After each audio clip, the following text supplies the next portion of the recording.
Oi, oi, alright, how's it going? I'm Grant, you're you, and this is the Doodle Review coming through with a new album to give a spin, chat some fraff about, and assign an arbitrary score to. Today's edition, we're going in on the new High on Fire record, Cometh the Storm.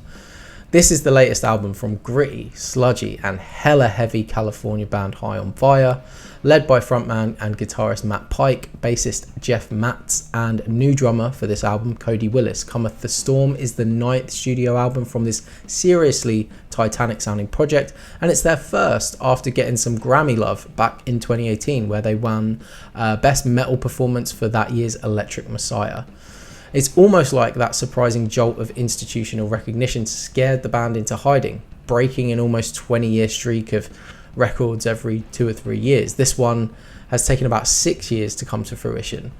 No doubt, though, a little thing like, the pandemic probably had something to do with that. And I'm pretty sure Matt Pike also put out a solo album, so that's fair, I suppose. And I never actually got round to listening to that record.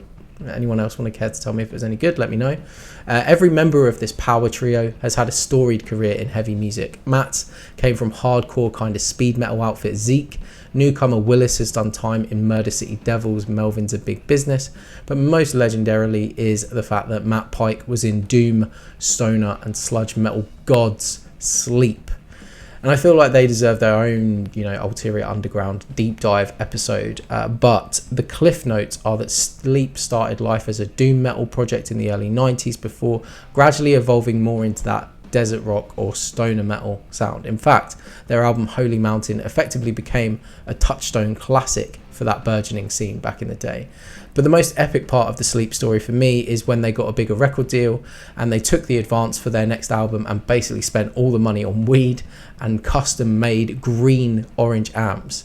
They did still produce an album though, but much to the label's horror, that album was just one hour long song. The album fully rocks, but just that lore around the band I think is priceless. Anyway, Sleep, they're legends. They broke up for a few years but got back together not long ago in 2018, actually the same year that Electric Messiah came out, so it was a good year to be a Matt Pike fan. And that album, The Sciences, is also killer, so worth checking out. I've used the terms sludge, doom and stoner to describe both Sleep and High on Fire, so let's talk about what the differences are. I mean, if metal isn't your thing, you're probably going to struggle to tell them apart, but I gather you probably wouldn't have made it that far into this video if you're not a metal fan. While both bands very much exist in the same sonic constellation, Sleep is wider sounding, they're hypnotic, they're psychedelic. In that band, Pike is the guitarist backing up the vocals and bass of Al Cisneros. In High on Fire, Pike is driving everything as the principal songwriter, frontman and of course guitarist.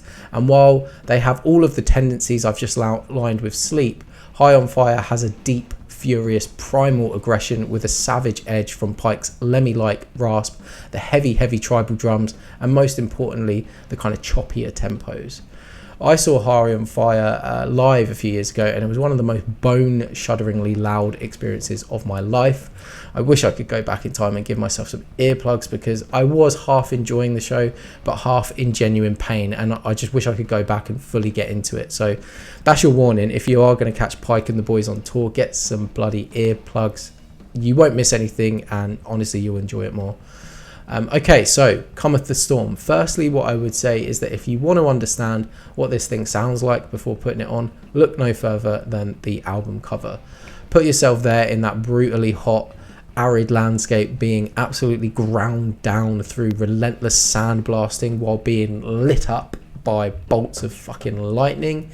And you've got a bit of an idea just what this record sounds like. Though they may have got that kind of mainstream Grammy recognition and might be getting older, High on Fire are no less fearsome on this record, pretty much straight from the off and concluding an hour later. If you like sludge metal, if you like it heavy, you're going to be pleased with this record, I've got no doubt. Some of my favourites include Burning Down, which has a completely hypnotic rhythm guitar coursing through it, the power of which only becomes more pronounced as the song goes on, particularly during the guitar solo. The drums sound absolutely thunderous throughout, and Pike's bellows, aided by occasional delay effects, are just epic.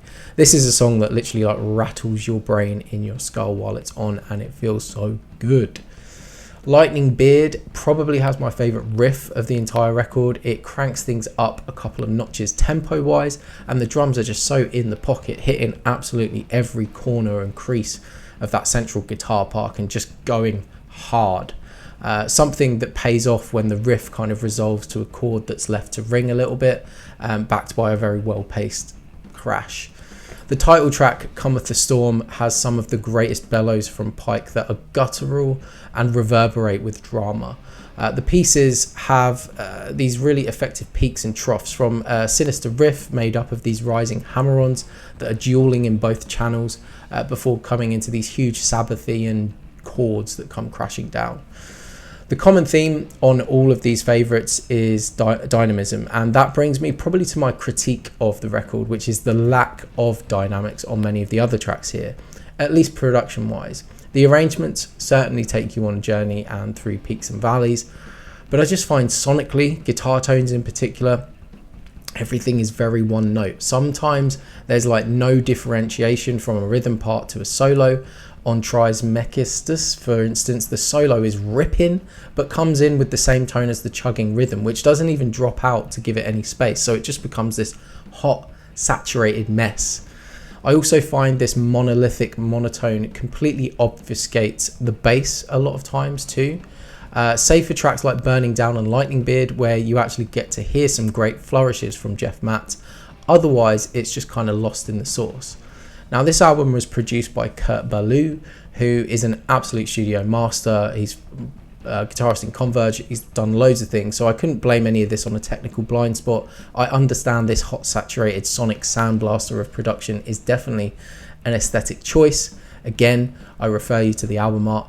But as I was putting this review together, I went back to listen to the band's 2007 effort, Death Is This Communion, and immediately that album just sounded so much more vibrant due to just a bit more separation and clarity around what every instrument is actually doing.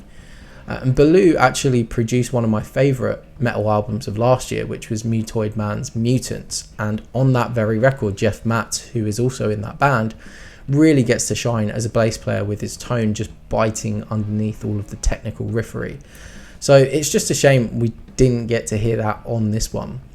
While bass might be a little lost though, the one element hitting you over the head repeatedly on this record is the drums. Cody Willis may be the new guy, but he is absolutely ripping on Cometh the Storm, and the whole album just shakes with consistent rumbling drums that give every track the epic stature it deserves.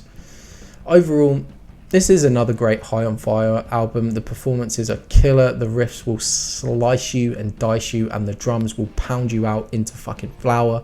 I just wish there was a bit more variety in the guitar tones and space for Jeff Matt's bass. Jeff, I really think the mix did you dirty here, man. I'm going to knock it on the head and call this one a 6.5. That's just what I think though. What are you lot saying? Let me know in the comments. How are you feeling on this one? Am I right? Am I wrong? Tell me your favourite High on Fire record if you've got one. Check out the description below for lots of related reviews. I do have a few other metal reviews in the back catalogue, and if you can be asked to do all of that, well, you may as well subscribe. Stick around, share some thoughts, show some love, or just hold some abuse in the comments. And I'll see you in the next video. Take care, mind how you go. Cheers, mate. Bye-bye.